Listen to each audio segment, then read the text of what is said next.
Hello students, आज हम lesson 5 तत्वों की आवर्त सारणी को आगे कंटिन्यू करते हुए आधुनिक आवर्त सारणी में तत्वों की क्या स्थिति है उसके बारे में बात करते हैं।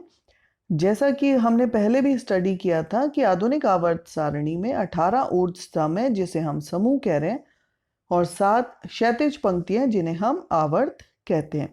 अब हम देखें कि किस तरह से समूह और आवर्त में तत्वों की स्थिति किस बात पर निर्भर करती है। अब हम ऊर्ध्व स्तंभ की अगर बात करें तो इसमें अगर पहला हम समूह लेते हैं, पहले समूह में है हाइड्रोजन, लिथियम, सोडियम। अब इस तरह से लिखा हुआ है तो ये जो हाइड्रोजन है ये उसकी परमाणु द्रव्यमान है और नीचे जो एक लिखा हुआ है ये उसकी परमाणु संख्या है। उसी तरह से लिथियम में लिखा हुआ है 9 3, तो यहाँ पर 3 जो है वो लिथियम की परमाणु संख्या है, 9 उसका परमाणु द्रव्यमान है। और सोडियम में नीचे लिखा हुआ है 11 और ऊपर है 23, तो 11 उसका परमाणु क्रमांक है और 23 उसका परमाणु द्रव्यमान है। अब इसमें इलेक्ट्रॉनों की संख्या अगर हम देख रहे हैं तो इलेक्ट्रॉन का डिस्ट्रीब्यूशन लिखा हुआ है हाइड्रोजन का, क्योंकि परमाणु क्रमांक 1 है तो इसके के शेल में 1 इलेक्ट्रॉन है। लिथियम के परमाणु क्रमांक 3 तो 2 1 और सोडियम परमाणु क्रमांक 11 तो 2 8 1। तो अब यहाँ पर हम देख रहे हैं कि बाहरी कक्ष जो है उसमें 1 इलेक्ट्रॉन है तीनों में।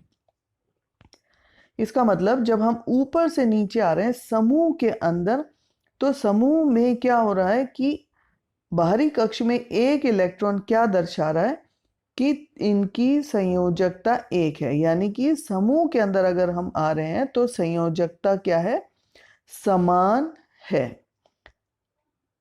और यहाँ पर जैसे एक प्रश्न दिया हुआ है, पहला प्रश्न, इन तत्वों में इलेक्ट्रॉनिक विन्यास में क्या समानता है।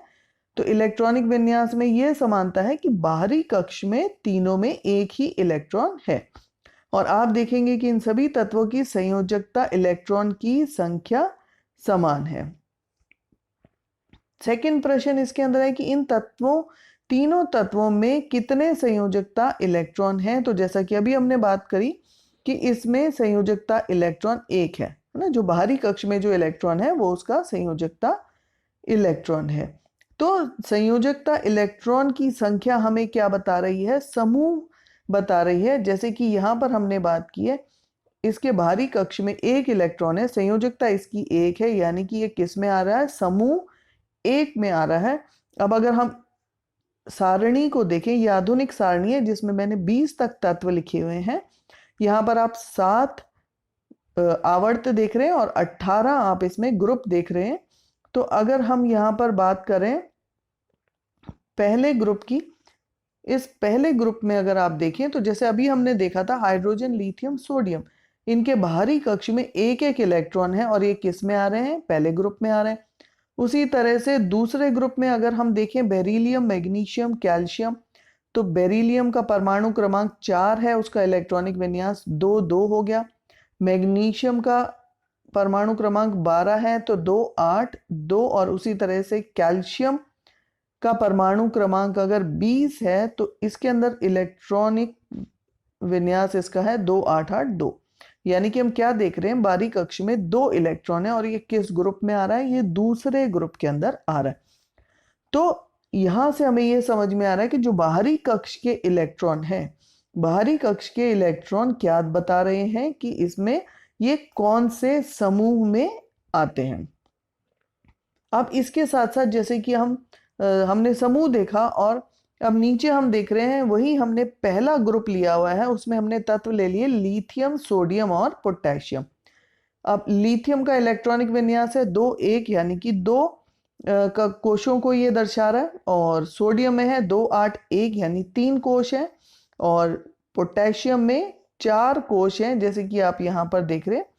तो जैसे जैसे हम समूह में ऊपर से नीचे आ रहे हैं क्या हो रहा है, कोशों की संख्या बढ़ रही है, और यहाँ पर भी जैसे आप देख रहे हैं कोशों की संख्या बढ़ने से क्या हो रहा है, इसका परमाणु साइज भी बढ़ रहा है। तो यहाँ पर समूह में हमने 2 बातें देखी कि एक तो उनमें संयोजकता समान है, बाहरी कक्ष में 1 इलेक्ट्रॉन है वो उसकी संयोजकता को दर्शा रहा है, और बाहरी कक्ष का इलेक्ट्रॉन हमें ये ज्ञात कराता है कि ये तत्व कौन से समूह में है। और ऊपर से नीचे समूह में हम आ रहे हैं तो परमाणु साइज भी बढ़ता है। अब हम देखते हैं कि क्षैतिज पंक्तियों में किस तरह से इनका साइज और इलेक्ट्रॉनिक विन्यास को देखते हुए हम ये देखते हैं कि संयोजकता कैसे इसमें वेरी करती है। तो यहाँ पर हमने दूसरा आवर्त लिया है, उसमें तत्व है lithium, beryllium, boron, carbon, nitrogen, oxygen, fluorine और नियोन। तो अब इसमें देखें कि एक दो तीन चार 5 6 7 और 8, यानी कि बाहरी कक्ष में जैसे जैसे हम बाएं से दाएं की तरफ चल रहे हैं तो बाहरी कक्ष के इलेक्ट्रॉन बढ़ते जा रहे हैं। और 1 से लेकर अगर हम 3 तक बात करें तो ये अपने आप को स्थायी करने के लिए 1 2 और 3 इलेक्ट्रॉनों को त्यागते हैं। तो इनकी संयोजकता 1 2 और 3 है। कार्बन क्योंकि उसमें साझेदारी हो रही है, उसके इलेक्ट्रॉन 4 हैं तो 4 इलेक्ट्रॉनों के साथ साझेदारी करता है। और नाइट्रोजन, ऑक्सीजन और फ्लोरीन में 5 6 और 7 इलेक्ट्रॉन हैं, यानी 3 2 और 1 इलेक्ट्रॉन ये ग्रहण करते हैं अपने बाहरी कक्ष को पूरा करने के लिए। तो इनकी संयोजकता क्या हो गई, -3 -2 -1। और नियोन क्योंकि इसका बाहरी कक्ष पूरा है तो ये स्थायी है और इनर्ट गैस या निष्क्रिय गैस है। तो यहाँ पर अगर हम आवर्त में संयोजकता की बात करें तो पहले संयोजकता क्या है, बढ़ रही है और उसके बाद संयोजकता घटती है। तो अब यहाँ पर कुछ प्रश्न दिए हैं। अब पहला प्रश्न क्या कह रहा है कि क्या इन सभी तत्वों के भी संयोजकता इलेक्ट्रॉन समान है। तो जैसा हम देख रहे हैं कि इन सभी के संयोजकता इलेक्ट्रॉन समान नहीं है। और क्या इनमें कोशों की संख्या समान है, हाँ, है ना, क्योंकि अगर हम लेफ्ट से राइट की तरफ जा रहे हैं तो हमें 2 ही कोश नजर आ रहे हैं। तो ग्रुप के अंदर या समूह में हमने देखा था कि कोशों की संख्या बढ़ रही है, लेकिन यहाँ पर क्षैतिज पंक्तियों में कोशों की संख्या समान है। और धीरे धीरे क्योंकि इसके बाहरी कक्ष में इलेक्ट्रॉनों की संख्या बढ़ती जा रही है तो ये इलेक्ट्रॉन जो है अंदर नाभिक में बढ़ने वाले प्रोटॉन के कारण ज्यादा अंदर की तरफ अट्रैक्ट होते हैं, जिसके कारण साइज छोटा होता है। तो क्षैतिज पंक्तियों में परमाणु साइज धीरे धीरे लेफ्ट से राइट जाने पर कम होता है। अब इसको और आगे स्टडी करते हुए हम देखते हैं कि जो कोशों की संख्या है, कोशों की संख्या क्या दर्शा रही है। आवर्त, हमें आवर्त के बारे में कहाँ से पता चलता है, कोशों की संख्या। जैसे यहाँ पर हमने लिथियम में हमने देखा था 2 कोश हैं, इसका मतलब ये किस आवर्त में आ रहा है, दूसरे आवर्त में। सोडियम में हमने 3 कोश देखे तो ये तीसरे आवर्त में है। और पोटेशियम में हमने 4 कोश देखे तो ये चौथे आवेश में, चौथे कोश में आ रहा है। जैसा कि अभी मैंने आपको आवर्त सारणी दिखाई थी, यहाँ पर आप देखिए कि लिथियम जो है, ये लिथियम में 2 कोश थे तो ये दूसरे आवर्त में है। सोडियम में 3 कोश थे तो तीसरे आवर्त में। और पोटेशियम में 4 कोश थे तो ये चौथे आवर्त में आ रहा है। इसके बाद एक और सूत्र हमारे पास है, उस सूत्र से हम ये ज्ञात कर सकते हैं कि कौन से कोश के अंदर कितने इलेक्ट्रॉन हैं। और सूत्र हमारा क्या है, 2n²। कोश हम उसकी बात कर रहे हैं KLM, है ना, आगे n भी होता है उसकी भी हम बात कर सकते हैं। अब मान लो K है, K पहला कोश है तो n की वैल्यू अगर हम 1 रखेंगे तो ये आ जाएगा 2 × 1² जो हमें दे रहा 2। इसका मतलब K के अंदर मैक्सिमम कितने इलेक्ट्रॉन आ सकते हैं, 2। L की संख्या 2 है तो ये आ जाएगा 2 × 2² जो हमें दे देगा 8। तो L में मैक्सिमम 8 इलेक्ट्रॉन आ सकते हैं। उसी तरह से अगर हम और आगे देखें तो M में भी 8, N में 18 इलेक्ट्रॉन आते हैं। तो इस सूत्र से हम ज्ञात कर सकते हैं कि कौन से कोश में कितने इलेक्ट्रॉन आते हैं। अब जैसे यहाँ पर इन्होंने जो भी हमने सॉल्व किया वो भी सॉल्व करके दिखाया है। और उसी तरह से तीसरे, चौथे, 5वें, 6ठे और 7वें आवर्त में क्रमशः 8, 18, 18, 32, 32 तत्व होंगे। लेकिन हम केवल KLM और ज्यादा से ज्यादा N तक स्टडी करेंगे अपने 10th के लेवल में। अब हम बात करते हैं प्रश्नों की पहला प्रश्न दिया हुआ है हमें, जिसमें फ्लोरीन और क्लोरीन जो कि 17 समूह से संबंधित हैं, तो इन दोनों के बाहरी कोश में उपस्थित इलेक्ट्रॉनों की संख्या लिखिए। फ्लोरीन का हमें पता है परमाणु संख्या कितनी है, 9 यानी कि 2 7, और क्लोरीन की परमाणु संख्या है 17, इसका इलेक्ट्रॉनिक विन्यास है 2 8 7। तो इनके बाहरी जो कक्ष में जो इलेक्ट्रॉन है वो 7 है, तो बाहरी कोश में उपस्थित इलेक्ट्रॉन है 7। सेकेंड क्वेश्चन हमारा है मैग्नीशियम, एल्यूमिनियम, सिलिकॉन के इलेक्ट्रॉनिक विन्यास लिखिए, इन तत्वों के समूह और आवर्त की संख्या लिखिए। तो अब सबसे पहले हम मैग्नीशियम, एल्यूमिनियम और सिलिकॉन का इलेक्ट्रॉनिक विन्यास लिखते हैं। मैग्नीशियम का परमाणु क्रमांक है 12 यानी 2 8 2, और एल्यूमिनियम का है 13 2 8 3, और सिलिकॉन का है 14 यानी 2 8 और 4।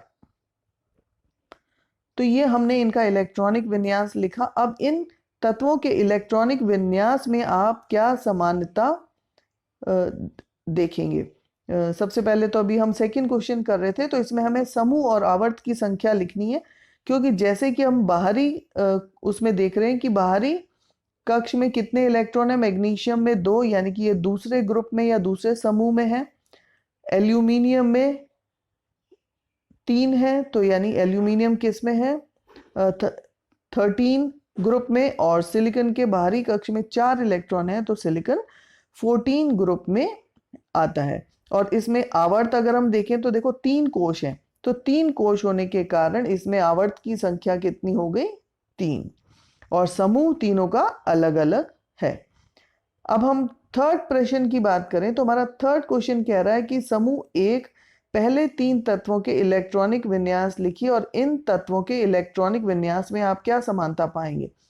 तो हमारे पहले समूह के 3 जो तत्व हैं वो हमने यहाँ पर देखे थे, हाइड्रोजन, लिथियम, सोडियम, और इनमें समानता क्या है कि इनके बाहरी कक्ष में 1 इलेक्ट्रॉन है, जिसके कारण इनकी संयोजकता समान है। यानी कि समूह में अगर हम देखें तो हमें संयोजकता समान देखने को मिलती है। अब हम अपना नेक्स्ट प्रश्न देखते हैं। फोर्थ क्वेश्चन कह रहा है कि पहले, दूसरे, तीसरे और चौथे आवर्त में कितने तत्व उपस्थित होंगे। तो अपने फोर्थ का आंसर हम देखते हैं पहले, दूसरे, तीसरे और चौथे आवर्त में। तो यहाँ पर हमारा जो पहला आवर्त है, पहले आवर्त में हाइड्रोजन, हीलियम यानी कि 2 ही हैं। दूसरा जो आवर्त है उसके अंदर हमारे कितने हैं, lithium, beryllium, boron, carbon, nitrogen, oxygen, fluorine और नियोन, यानी कि 8 तत्व हैं। हमारे तीसरे आवर्त में भी 8 तत्व हैं, और हमारे चौथे आवर्त में 18 तत्व हमें देखने को मिलते हैं। ये बीच में जो है आप देख रहे हैं 3 से 12 जो ग्रुप है वहाँ ट्रांजिशन एलिमेंट्स हैं, क्योंकि हमारी 10th तक की स्टडी में ट्रांजिशन एलिमेंट्स कहीं नहीं आते, इसीलिए मैंने वो ट्रांजिशन एलिमेंट्स यहाँ पर नहीं लिखा। जब अगर हम आगे साइंस लेते हैं 11th ऑनवर्ड्स, तो हमें इन ट्रांजिशन एलिमेंट्स को हम और डिटेल में आगे स्टडी करेंगे। नेक्स्ट क्वेश्चन हमारा है आधुनिक आवर्त सारणी एवं मेंडलीव की आवर्त सारणी में तत्वों की व्यवस्था की तुलना कीजिए। तो आधुनिक आवर्त सारणी में जैसे हमने देखा कि परमाणु क्रमांक के आधार पर तत्वों को व्यवस्थित किया गया है, जिससे मेंडलीव की जो आवर्त सारणी जो किस पर आधारित थी, परमाणु द्रव्यमान। तो परमाणु द्रव्यमान पर आधारित होने के कारण समस्थानिकों की पोजीशन क्लियर नहीं थी, हाइड्रोजन की पोजीशन क्लियर नहीं थी, और कुछ तत्व जिनके परमाणु द्रव्यमान ज्यादा थे वो पहले आ रहे थे। तो आधुनिक आवर्त सारणी ने मेंडलीव की जो कमियां थी उनको दूर किया, और इस तरह से आधुनिक आवर्त सारणी में तत्वों को उनके परमाणु क्रमांक के आधार पर व्यवस्थित किया गया। अब अगर हम ये एक यहाँ पर इन्होंने आवर्त दिया है, sodium, magnesium, aluminium, silicon, phosphorus, sulphur, chlorine तथा आर्गन। ये कौन सी है, तीसरा आवर्त सारणी है, क्योंकि इनमें परमाणुओं में इलेक्ट्रॉन KLM कोश में स्थित है। तो जैसा कि अभी हमने बात किया था कि कितने कोश हैं, कोश क्या निर्धारित कर रहे हैं कि आपके जितने आवर्त हैं वो हमें कोशों की संख्या से ज्ञात हो रहा है। तो स्टूडेंट्स, ये हमें खास ध्यान रखने वाली बात है कि जो बाहरी कक्ष के इलेक्ट्रॉन है, बाहरी कक्ष के इलेक्ट्रॉन हमें दर्शाते हैं कि उसकी संयोजकता क्या है, और कोश हमें बता रहे हैं। जैसे हम सोडियम का अगर लिखते हैं 281, मैग्नीशियम का आ जाएगा 282, तो यहाँ पर आप देख रहे हैं कि इसमें 3 कोश आ रहे हैं। तो 3 कोश का मतलब है कि इसका आवर्त क्या आ रहा है, ये तीसरे आवर्त के तत्व है। तो होप स्टूडेंट्स ये वर्कशीट आपको क्लियर होगी। और जनरली क्वेश्चंस आते हैं, किस पर बेस्ड क्वेश्चंस आते हैं, आवर्त और समूह की। कोई भी आपको तत्व दिया है तो उसका आवर्त और समूह ज्ञात करना है। तो जैसे अब इस वर्कशीट में मैंने आपको एक्सप्लेन किया है, तो होप आपको क्लियर होगा कि किस तरह से हम आवर्त को ज्ञात कर सकते हैं। आवर्त को ज्ञात करने के लिए हम देखेंगे उसमें कोशों की संख्या कितनी है, और समूह को ज्ञात करने के लिए उसके बाहरी कक्ष के इलेक्ट्रॉन्स को हम ध्यान में देंगे। तो बाहरी कक्ष में अगर 1 या 2 इलेक्ट्रॉन है तो वो 1 या 2 समूह में है, और 3 से अगर हम देखें तो वो आ जाएगा, कौन सा समूह आ जाएगा, 13। तो इस तरह से हम उसको किसी भी तत्व को आइडेंटिफाई कर पाएंगे। तो होप स्टूडेंट्स ये वर्कशीट आपको क्लियर होगी, समझ में आ गई होगी। और इसके साथ साथ आप प्रश्नों की प्रैक्टिस करें कि अलग अलग तत्वों को लेकर आप ये ध्यान दें, उसमें देखें कि किस तरह से हम पहचान पाएं कि ये कोई भी तत्व है वो कौन से आवर्त और कौन से समूह में आता है। एंड होप आपको ये वर्कशीट क्लियर और समझ में आ गई। And thank you for watching this video. और अभी तक अगर आपने मेरे चैनल को सब्सक्राइब नहीं किया तो do subscribe it. And thank you again.